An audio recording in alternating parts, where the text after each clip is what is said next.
This is the Lone Crater YouTube. We hope this video helps. In this video, I will explain how the Crusades worked.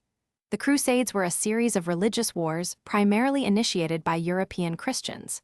Their main goal was to reclaim the Holy Land, especially Jerusalem, from Muslim rule. These campaigns spanned several centuries, involving various groups and motivations. We'll explore the key players and the driving forces behind these significant historical events, understanding their complex nature and lasting impact. So, why did people join these perilous journeys? Religious fervor was a primary motivator, with many believing they were serving God.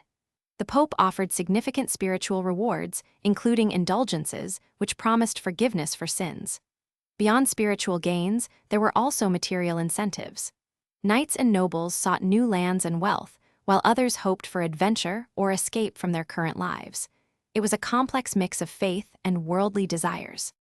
Organizing a crusade was a massive undertaking.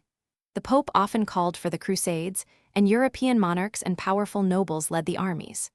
Recruitment involved preaching across Western Europe, gathering thousands of soldiers, knights, and even ordinary people.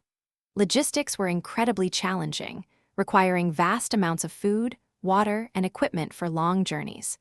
Maintaining discipline and morale over such distances was a constant struggle for leaders. The Crusades had a profound and lasting impact, though their military successes were varied and often temporary.